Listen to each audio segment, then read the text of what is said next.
and sent us into a certain exiled place,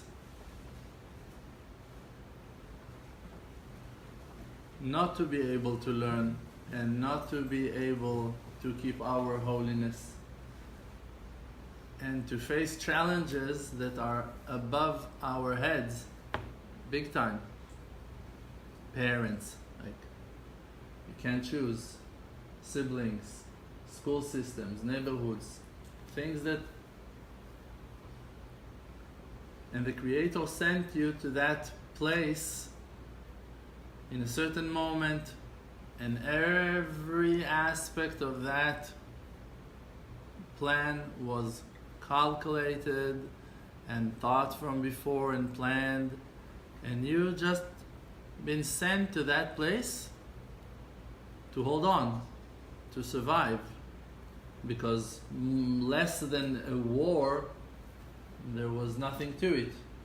It was a battle. It was crazy for everyone. Childhood, rebukes, fights, fears, anxieties, separations of parents, moving states, apartments, houses, new friends, new school systems. Everything is traumatic. Everything is very painful.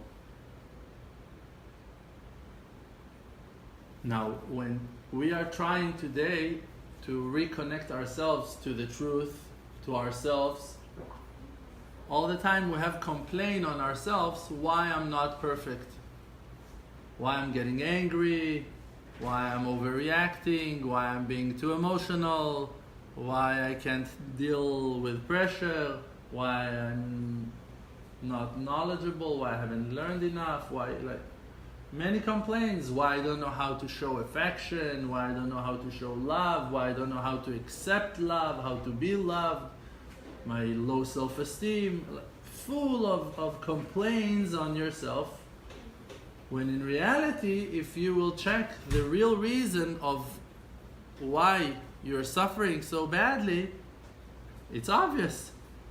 Because that the Creator sent you to that house with those parents, with those siblings, in that area, in that time, in that generation, and corresponding to that, you're full of your own scars, emotional and physical scars that you carry. So you cannot complain on yourself not to be perfect when all of your lackings came to you and attached to you as a result of the nature of your creation, who that made you to be who you are.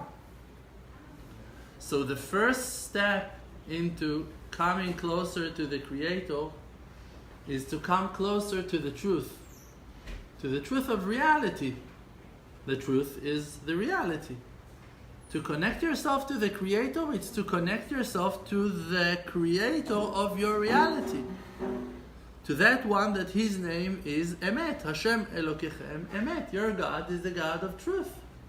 And you should connect yourself to the truth. What does it mean, the truth? That you should know your place. Da'et mekomcha. You should understand yourself. You should become your best friend, really to go deep into the depths of your spirit, of your soul, of your emotional body, and to start working with yourself on finding who you really are and what's going on in this roller coaster that calls life, in this crazy, crazy lunatic world that we're living in. It's not your fault that it's Halloween today. It's not your fault. You haven't created those days. It's not your fault that your kids are coming back from school with crazy ideas. It's not your fault. It's not your fault that you came with crazy ideas from school. It's not your fault. People, kids, your company put those, implant those nonsense into your mind. That you need to chase after lusts and desires, and that you need to show off and to pretend to be someone you're not. The society designed you in a certain way that you became who you are.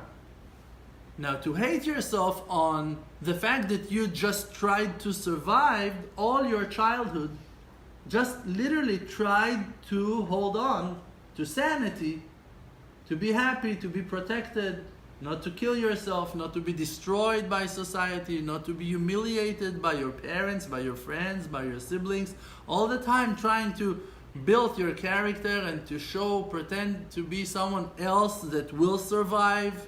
You just tried with the skills of your mind to make a living, to break through the difficulties and challenges of life. The truth is that you didn't know how to do it in the best way, in the way of the righteous ones, in the pure way, in the straight way, in the right, whatever. But with the tools that you have been given, you did the best that you could. And for that, every one of us can sing, I did it my way. And we did. We tried the best that we could. So the fact that we failed is not our fault. Because how could I ever thought that it would be better for me not to watch horror films, scary videos, movies, when it was on the table? It was on, like, my elder brother just put them one after the other into the video, to this crazy device, this ancient thing that you can see only on thrift shops today. So those were the movies that we were watching, and I'm talking about Yom Kippur. On Yom Kippur, that's what we were watching, not just on regular days. So how could I, as a 7 years old, stop myself from watching those, like Jaws? Like, how can I go back in time to save myself from meeting Freddy Krueger in my nightmares? Like, how can I fix it? I cannot. I grew up living in that crazy environment that supplied all this craziness and washed my mind and washed my heart and my lungs and my kidneys and my liver and everything with the craziness and anxiety of and darkness of the world. So now the Creator sent me to that place and pushed me further on into that darkness to grow and to get stronger and to achieve certain things and to grow and to develop certain skills in that battle. How can I complain on myself and hate and blame myself on my lackings? I cannot. Because I have not created myself, and I have not sent myself to that mission, at least not that I am aware of.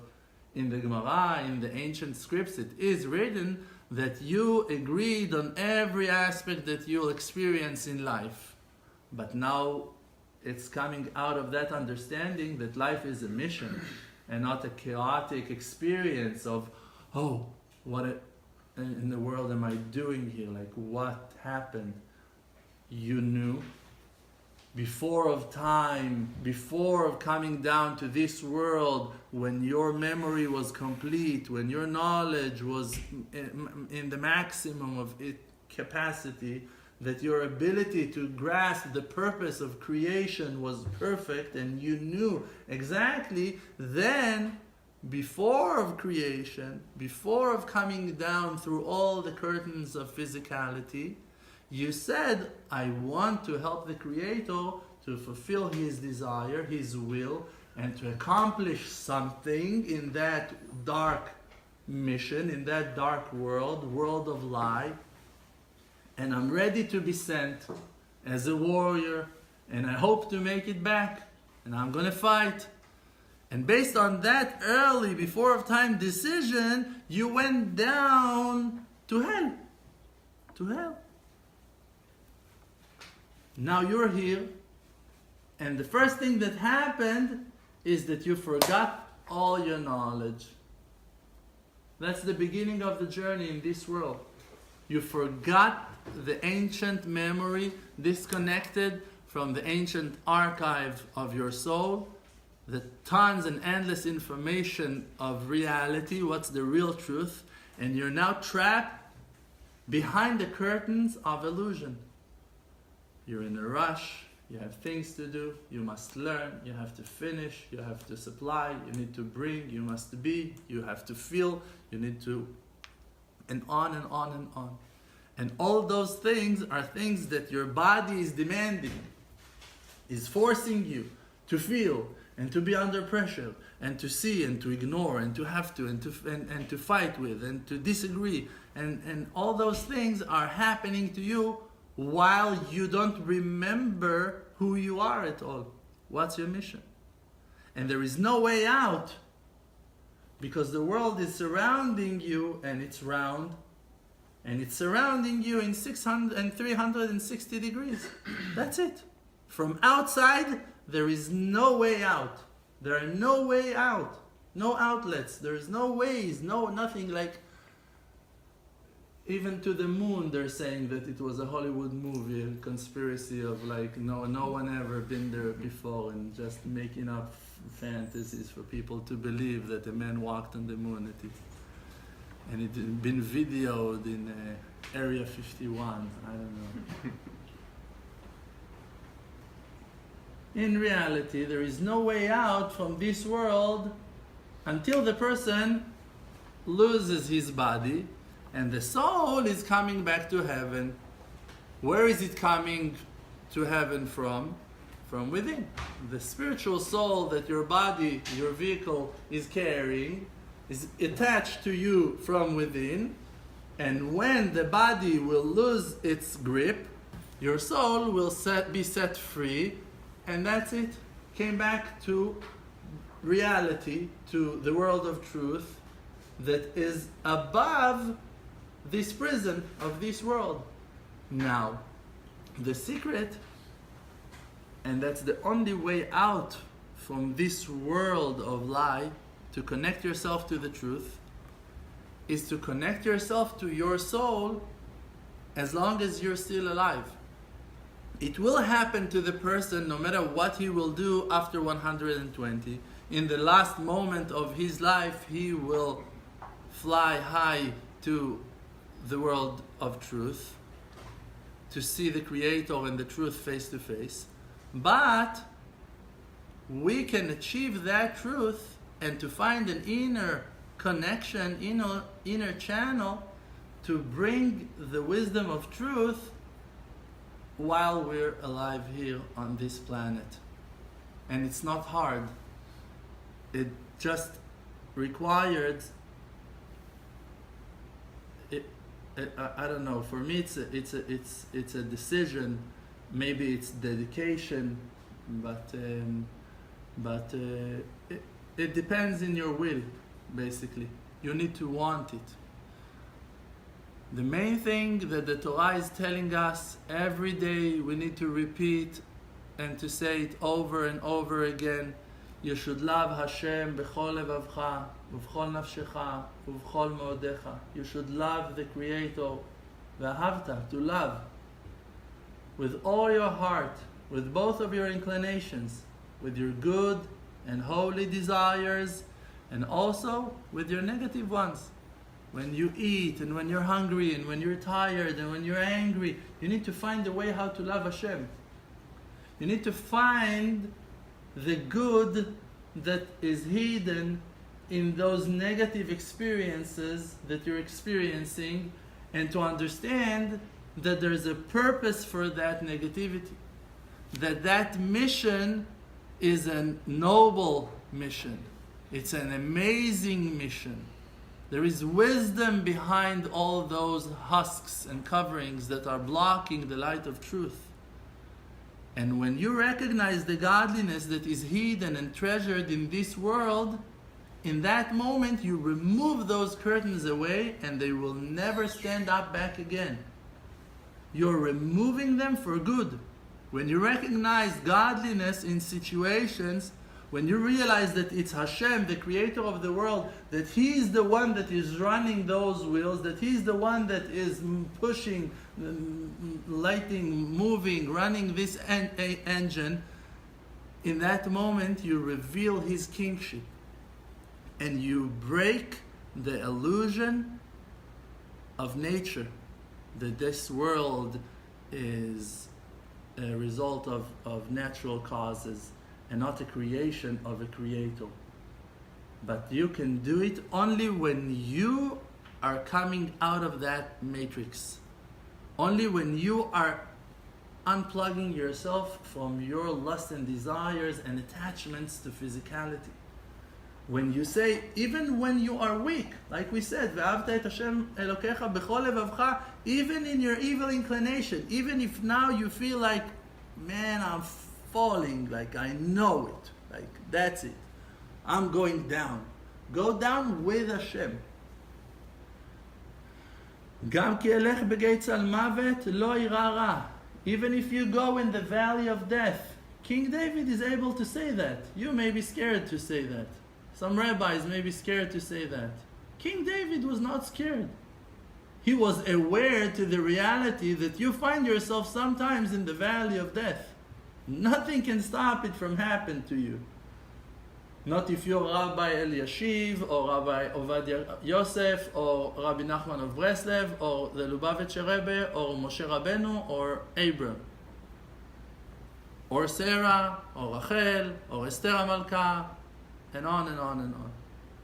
Every single person in this universe went through thousands of up and downs in his lifetime.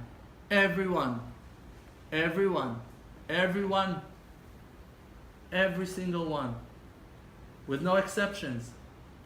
Thousands of up and downs. You want the Bible to describe all the arguments and conversations of Abraham and Sarah? You think that they didn't have? When people came to their house on daily basis and the tent was open from four wings, and people would come in and out, and the maid was there, and people were there, and animals were there, and children were running. When children came after 100 years of prayers. Everyone are suffering. That's the mission. The mission is not to suffer. The mission is to realize that behind those curtains of sufferings and emotional satisfactions and all those things that are only an illusion, there is a hidden truth of the real purpose of our life. And the real purpose of our life is simple. It's just to be who we are. There is only one thing that you cannot do in this world, and it's to be someone else. If you want to be a pilot, you can learn. You can be a pilot. If you want to learn Torah, no one can stop you. If you want to learn Torah, you're going to go, you're going to learn Torah. If you want to go and live in Israel, you're going to live in... No one can stop you. If that's your decision, and that's what you've finished in your mind, I'm going, you're there. You're already there. But to become someone else, you cannot. Even with all plastic surgeries that you're going to be, look different. But you won't be him, you won't be her. It's not an option. And all day long, our mind is comparing us to different people. You're not as rich, you're not as successful, you're not making it. Look at him, look at her, look what's going on there. That house, that yard, that garden, that house, that car, those vehicles, that business, that option. All that is distracting your mind from reality of who you are in the secret of your creation. You don't need to be a genius. You've been created to be you. That's it. The end of the story. Now what? What do you do with that? What do you do with your qualities? What do you do with your skills? What do you do with your weaknesses? What do you do with your life? That's the only thing. That's the only question. Who are you? What are you doing here? So, what are you doing here? I'm asking. You're not answering. Who are you and what are you doing here? doctor or whatever. Nonsense. You're not a doctor. You're a sick person that needs money. Terrified. You know how many people are running and chasing money not because they want to have money, just because they're scared to be left without? And they will run and save and invest and sell and buy and go and fly and only because that they have an inner anxiety, fear to stay broke. Why? Because one night their mother was screaming in the kitchen to their father, "You're gonna lose everything for us. We're not gonna make it. I don't know what's gonna happen." And she was crying for a couple of hours, and you as a child lost your mind from that experience, and that's it, a prisoner for life, running and years working in companies and writing and learning and investing all your life only because you don't deal with your fears. Not because you must work. You must work in your mind because you think that you must work, because your mother told you that you must work, and because that she was crying, it'd been carved with the knife on the pure board of your heart, and that's it, scars. And now you've been scarred and damaged and traumatized, and now you're gonna work like a donkey, like an animal, like a cheetah. I don't mind. You can be happy with your high self-esteem, with your James Bond suitcase. No problem. Play the game. But in reality, the only reason why you're working like crazy is not because you need the money and not because you want the money, just because you're scared to be left without it. And the truth is that you don't even care to be left without it, just you don't want to remember that moment and to feel those emotions that you felt when you were 7 years old. You're afraid of your own fear, and that's what that brings you to disconnect yourself from certain people and to run away from commitments, and like all your life are being set based on those crazy patterns that are just trying to protect that innocent and pure soul that you are, and by protecting you, blocking you from being who you are. I'm not going to love ever again. I'm not going to share my emotions ever again. I'm not going to open up anymore. I'm never going to say what I feel. All those nonsense. Blocking you from your happiness. Because you're following your fears and falling in the trap of the evil inclination that makes fun above your head, laughing and mocking, because he sees that you lost your life. And for that, he's happy. Because he made you give up on your dreams, give up on who you are, and not fulfilling the destiny that's been set for you from heaven. To be who you are, to love in the way that you can love and no one else can love like you can love, and to respect and to appreciate, to sing, to dance, to walk, to collect certain things, to appreciate, to feel, to smell, to sense. No one else can do it better than you. No one. Because only you are you, and no one else can be you, like that you cannot be else. The only mission in this lifetime is to be honest and to find out who you are and to fight with your fears, to reveal your true self to the world without pushing no one to the side. You don't need to overpower no one. No one is tapping on your foot, on your feet. You must understand that.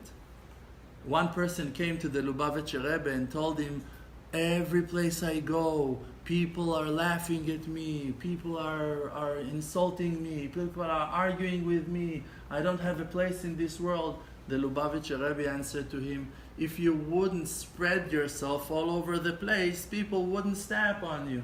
Like you think the people are stepping on me. You are putting yourself under their footsteps. You are not in your place. That's why you feel that people are walking all over you. Be honest with yourself and try to find your spot, your real spot. I decided that I want to learn 4 hours Torah every day. Now my wife, she has complaints on that. She doesn't want to let me be who I am. Wait. Before you come to those wise conclusions, maybe check, maybe those 4 hours not belongs to you. Maybe you should check and find the hours in a wiser way, more wisely. Maybe you should understand that when you are taking those 4 hours, you're not taking what that belongs to you. You're taking some hours or some time from someone else that needs you in that time, that you belong to him. In the agreement of your married, that's an example.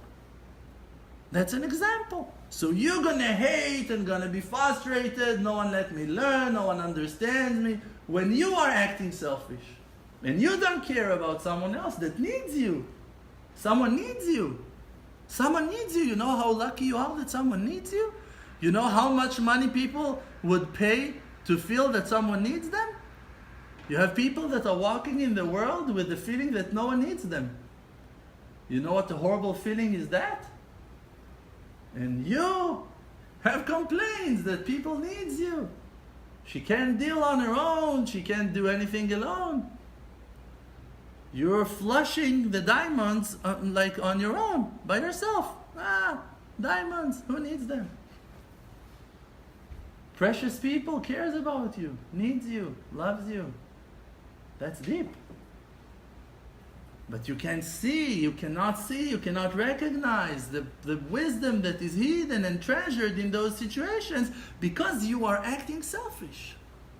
Because you're finding yourself struggling. No, but I and me and I need and I must do. And you can pretend to be a Baal Tshuva and to claim that you want to be righteous. And no, what am I asking? To pray in a minyan, to go to synagogue, to learn some Torah, to keep Shabbat. What am I asking? What are you asking? If you're not asking for much, so why are you fighting for that? You are asking for much. You are asking for something very, very big. That's why you're asking for it, right? You're asking for something very, very big. To be holy, to be pure. Those are big things that you're asking. And when you're asking those things, you need to prepare yourself to some challenges. Because in this world of illusion, this world of darkness, there is a war between the sides. The sides of darkness, the side of illusion, is fighting for the souls because he is taking out his energy and his life out of the pure souls. And the pure souls, they have a crazy mission, like we described before, that they need to realize that they are pure souls. And we are those pure souls, and our mission is to find who we really are and to come back home. To come back home means in our mind. To be who you are. Not to be scared. Not to be afraid. People are telling me what we're going to do. The Jewish people in the US, what's going on? I'm telling you, buy tzitziot. My son is tying tzitziot. You can order thousands of tzitziot, ptil tchelet. Wear them on your shirts, outside. Stop cutting your side curls. Become like, relax. Be who you are. A friend of mine asked me, how I'm going to have peot like you have? I told him, stop cutting them. Stop. Just leave them. Let them be. You don't need to be like me. I'm just expressing from my own life experience, and you should be you. You don't need to be like me. That's how I feel, that I'm representing who that I know that I am. And with that I'm going. With that I'm going to every Walmart branch in the US. In Elizabethtown in Tennessee, we went into the Walmart.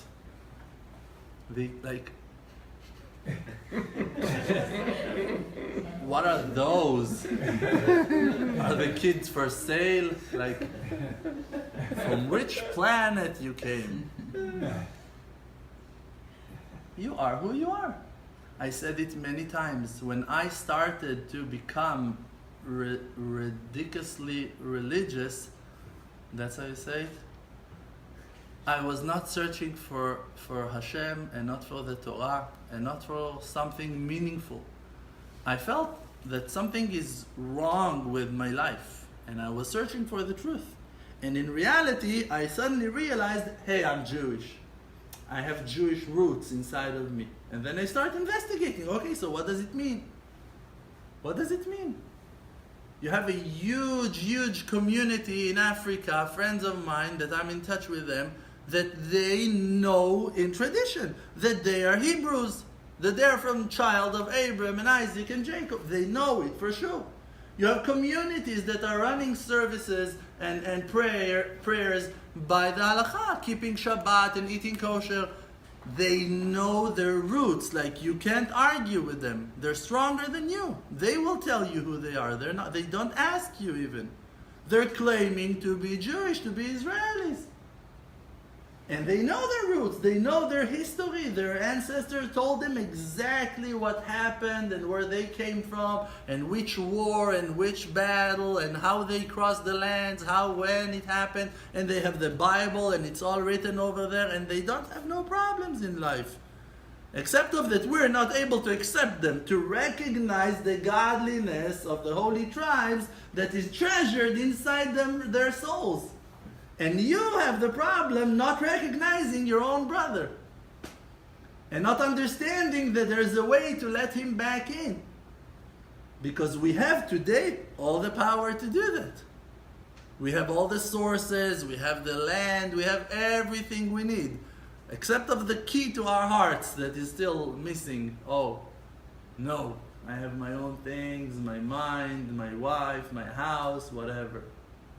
You need to be crazy to go like on a mission like me. Not every person is able. Not every person should. But every person should find the key to his own heart and open it and try to feel what's going on around you. Because it can be your next door neighbor that needs you more than oxygen, more than life itself. That he needs your smile, that he needs your support. And you can revive a dead person. You can make resurrection of the dead right away, now in your house. In front of your house, next door neighbor. Tell him Shalom Aleichem, how are you? What's going on? Achi, my brother, missed you. Let's talk, what's going on? One cup of tea. Few moments of conversation can give a person an opportunity to change his life and to reroute his direction to a holy destiny. And to be good, and to be pure, and to be happy, and satisfied from life. And you can be that messenger. Just give yourself the credit that you can make changes in the world. That you are here on a mission.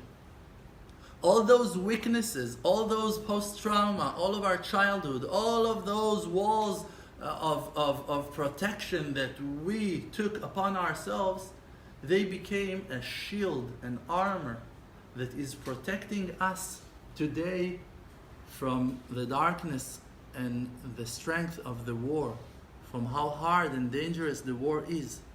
Today, put me in a club, in a wild forest party. I know exactly how to deal over there. I won't take drugs. I won't be blinded by the women or the alcohol. Like nothing gonna buy me. I'm gonna try exactly to fulfill my destiny and to find those souls that I need probably to take out from that party and to save some lives. That's exactly what I'm gonna do. Put me in the beach in the middle of Shabbos. I won't be blinded from what I'm going to see. Why? Because I know exactly what there is over there. Why? Because I've been there. Take a Hasidic kid out of yeshiva, take him, 17 years old, pure as a baby that just born. Put him in that party, put him in that beach in Saturday afternoon. You killed him. He won't survive that experience. He's going to lose his mind.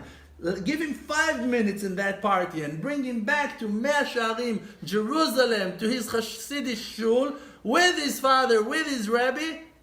He can't learn. That's it. His mind is off. Why? He's fragile. He's too delicate for this world. He cannot deal with the things that you can deal with. He cannot face the war like that you can, because you have the skills. And how you bought that skill, that ability? You've been qualified by the Creator when He sent you into the depths of the fire and sent you to that crazy mission that you are making, that you are surviving, that you're succeeding in it right now, that you made 20 years of your journey, 30 years of your time, 40 years, you're here. Here you are learning Torah. Here you are realizing that you have a mission in life. Here you are refreshing your memory with a purpose, with meaningful life. Here you are achieving. Who are you? That one that fought in that war and survived that battle and been escaped from that terror attack. And in all that time, rescuing tens or hundreds or thousands of sparks. If it's while you're eating, you're uplifting sparks. If when you're being nice and acting nicely to people, you're uplifting and rising sparks. When you're learning, when you're achieving, when you're coming closer to the truth. In every moment of success in your life, you collected diamonds and you put them in your sack. You saved those lost sparks of the Shekhinah Kedosha that have been spread in the exile, in the darkness of exile. And for us to have the ability to rescue those sparks, for that the Creator dressed us as the local ones, as the natives, that no one will recognize you, that you will have the ability and the skills to go into the enemy area and to take those diamonds and to escape, and to save another soul and to disappear. And people will talk to you because they learned with you in college, and people will discuss certain issues with you because they were sitting with you on the same bar. And people will count on you only because you went wild and crazy in that night. And based on that, they will hold your hand and will count on you and will let you lead them and help them to find their true selves, to be aware to their own skills, to the power that is treasured inside of them in the nature of their creation, without you being responsible on them. Just love them with all your heart. When you're up and when you're down, when it's easy and when it's hard, just love. You know the next song, right? All you need is love. Oh, you're too young for that song. All you need is love, love, love. Love is all you need. Thank you. EMUNAH Project is a non-profit organization. Our organization is helping the most broken souls in the universe.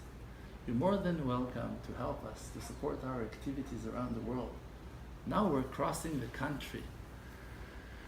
And Baruch Hashem, we have wonders and miracles. You can see the books and the CDs and to enjoy our content on social media, Facebook, YouTube, Twitter, SoundCloud, and Instagram, and on and on and on. And our website, EMUNAH with an H, EMUNAH.com. Not EMUNAH without an H, not EMUNAH.org. EMUNAH with Hashem.com. Okay? And we're in it to win it. So join the winners. Hashem bless you all. Thank you.